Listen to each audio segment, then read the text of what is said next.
Hola, mi nombre es José Eduardo Teis Espinosa.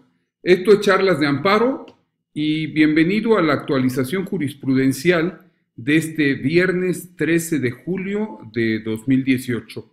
Última actualización jurisprudencial antes del periodo de receso que tiene la Suprema Corte de Justicia de la Nación por efectos de vacaciones. Te invito en la página que tienes a la vista, en www.scjn.gov.mx, entras al Semanario Judicial de la Federación y ya que estés en él, vas a la liga que está del lado superior izquierdo. Ahí ingresamos y nos vamos a encontrar, como cada viernes, lo que es nuestra actualización jurisprudencial. Tenemos 80 nuevos criterios que aprender en estos días. Bueno, si quieres quitarle 56 que son de colegiado, salvo los que son de tu circuito, pero pues hay mucha jurisprudencia que es indispensable conocer. ¿Qué pasa el día de hoy? El Pleno de la Suprema Corte no publicó jurisprudencias ni tesis sobre amparo, en tanto la primera sala publica 4 jurisprudencias y 11 tesis aisladas. ¿De qué nos hablan estas jurisprudencias y tesis? Pues mira, básicamente vas a encontrar un primer bloque en las jurisprudencias, en este caso son tesis aisladas, la 85, la 86 y la 87 del 2018, todas de esa misma época de la primera sala, hicieron el análisis de la inconstitucionalidad del artículo 151, fracción primera, de la ley del impuesto sobre la renta vigente a partir del 1 de enero de 2014, llegan a establecer que no vulnera el principio de proporcionalidad tributaria, no vulnera el principio de progresividad en su vertiente de no regresividad y no vulnera ningún otro derecho de los analizados, pues cumple con las gradas de idoneidad y necesidad del principio de proporcionalidad genérica o de razonabilidad. Te invito a que veas su contenido. Que se analiza también en una tesis aislada, la 94 Romano Diagonal 2018, primera sala, décima época, nos hace el estudio, la primera sala, del artículo 377 del Código Civil para el Estado de Colima, que establece el plazo de 2 años para que el hijo reclame contra aquel. Entonces se considera que es constitucional. Esto viene muy de la mano con lo que te he estado invitando. Es importante que si eres amparista, pienses no solamente en aspectos de legalidad, pienses en aspectos de constitucionalidad. En el mes de agosto voy a estar en Guadalajara, Jalisco, y vamos a hacer un taller precisamente para ver cómo se plantean conceptos de violación sobre inconstitucionalidad de normas, tanto en la vía indirecta como en la directa, y qué se hacen los agravios, sobre todo cuando se plantea la inconstitucionalidad de la propia ley de amparo. SOERBI SC, quien está organizando, chécate aquí en la página de Facebook de Charlas de Amparo, están los promocionales respectivos.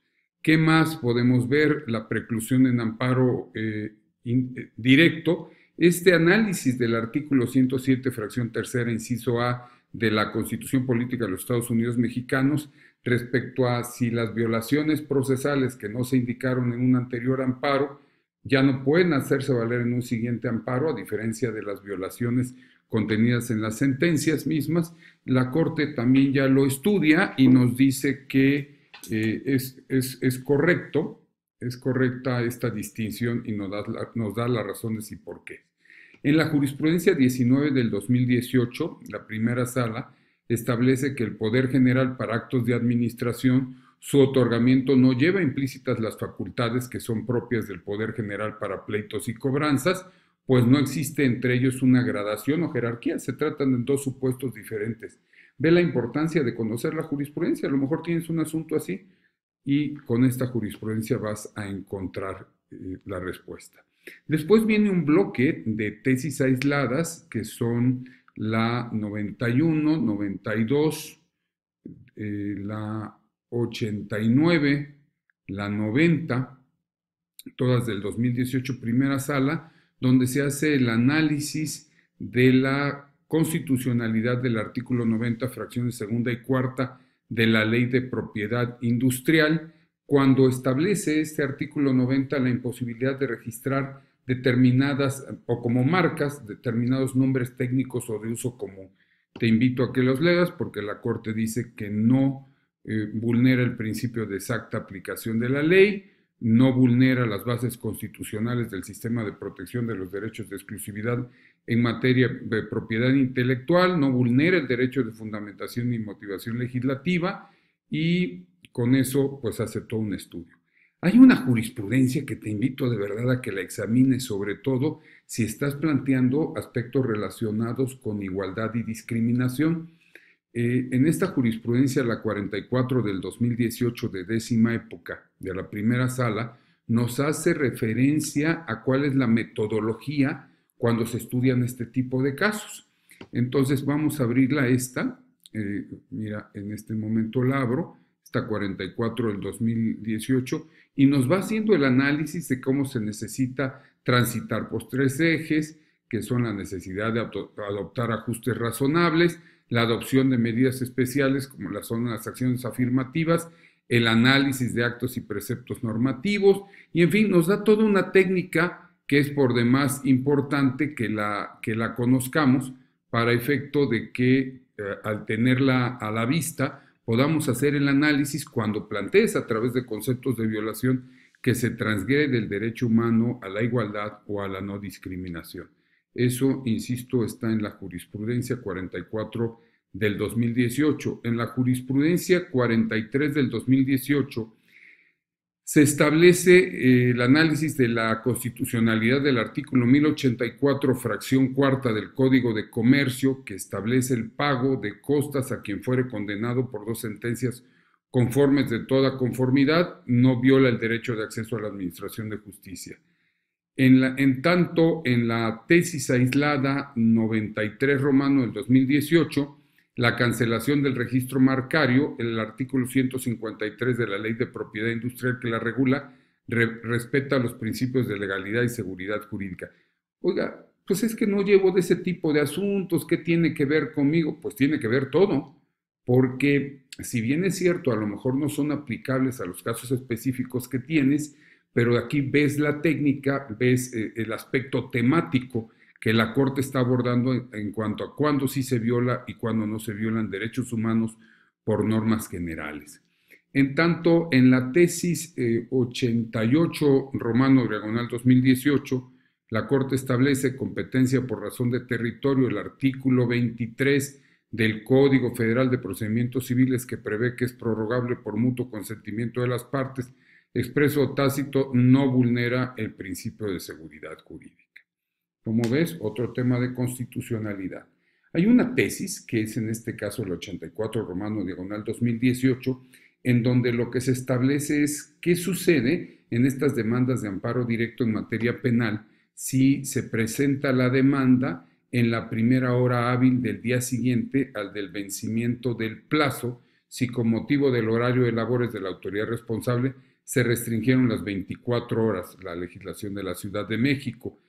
Esto desde luego va dirigido, entiendo, a seguramente casos en donde se trata de sentencias absolutorias ya definitivas ejecutoriadas, el ofendido promueve amparo directo, quien solamente tiene 15 días, hasta 15 días.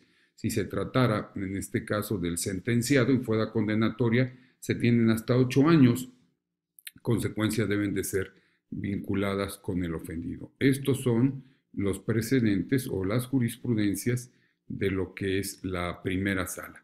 ¿Qué nos dice la segunda sala? La segunda sala únicamente publica en esta ocasión 2 jurisprudencias y en estas jurisprudencias nos hace mención de un tema. ¿Eres laboralista? ¿Estás vinculado con esta materia? Mira, esta te interesa. En la 76 del 2018, la Corte hace el análisis de qué pasa con el tiempo extraordinario cuando se están trabajando fracciones de horas en diversos días. Pues cuidado, patrones, porque aquí dice tiempo extraordinario, los minutos o fracciones de hora laborados adicionalmente a la jornada de trabajo son acumulables y se pagarán en términos de la ley por unidad de hora completa computado semanalmente. Entonces, pues bueno, a salir puntual del trabajo. En cambio, ve este artículo en este caso, en la jurisprudencia 78 del 2018, se hizo el análisis de la inconstitucionalidad del párrafo tercero del artículo 188 de la Ley del Sistema de Seguridad Ciudadana del Estado de Querétaro, vigente hasta el 30 de mayo de 2018, en donde se consideró la porción normativa en el aspecto suspensión como inconstitucional. ¿Qué nos dice la Corte? Que pues bueno, no se puede dar el mismo tratamiento a los ceses o destituciones que a las suspensiones, y en consecuencia del 123, apartado B, fracción 13, segundo párrafo, y en consecuencia, pues este artículo es inconstitucional. Vamos entonces, esos son los criterios obligatorios e ilustrativos a nivel nacional porque son de las salas. En cambio, tenemos 7 nuevas jurisprudencias de pleno de circuito. Recuerda, el pleno de circuito obliga su jurisprudencia al circuito respectivo, pero puede resultar ilustrativa para otros lugares. Aquí tenemos jurisprudencia del 19º circuito, del tercer circuito, del quinto circuito, del tercer circuito y del 17º circuito. En San Luis Potosí, en 9º circuito, se hace el análisis de la prueba pericial en el amparo al proveer sobre su admisión cuando se impugnan los artículos de la Ley de Transporte Público del Estado de San Luis Potosí, nos da la temporalidad, debe darse preponderancia al enfoque que privilegia no dejar sin defensa al oferente. Los compañeros magistrados de este pleno de circuito pues hacen un análisis pro acceso a la jurisdicción, pro acceso a la justicia. En tanto, en el tercer circuito, en materia administrativa, Jalisco en este caso, licitación para la prestación del servicio de mantenimiento y mejora de alumbrado público municipal, no procede otorgar la suspensión provisional al participante no favorecido en el procedimiento relativo cuando se solicita para el efecto de que no se formalice y ejecute el contrato de concesión, legislación del Estado de Jalisco. En el quinto circuito se hace el análisis del impuesto predial ejidal, cómo se acredita el interés jurídico y, compañeros de Sonora, los artículos 17 a 20 de la Ley de Ingresos y Presupuestos de Ingresos del Ayuntamiento del municipio de Cajeme, Sonora, son inconstitucionales porque vulneran el principio de proporcionalidad tributaria. Y esto tanto el 17 a 20, y aquí están la jurisprudencia 19 y 20 del pleno de circuito del quinto circuito, que en este caso es Sonora.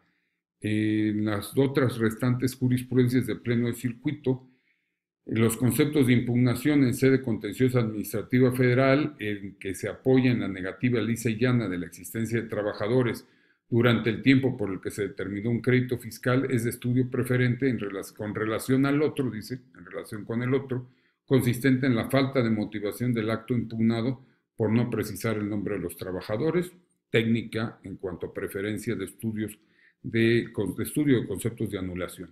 Y finalmente, en el 17º circuito, avalúo previsto en los artículos 104 de la Ley de Hidrocarburos y 73 de su reglamento, emitidos por perito persona moral para su validez, y hace el estudio que se requiere, que debe de tener esta persona moral que funge como perito. Dice, debe acreditarse que cuenta con registro ante el Padrón Nacional de Peritos Valuadores del Instituto de Administración y Avalúo de Bienes Nacionales, y que el perito técnico auxiliar encargado de su elaboración también está registrado en ese momento ante tal instituto. Es importante que los conozcas.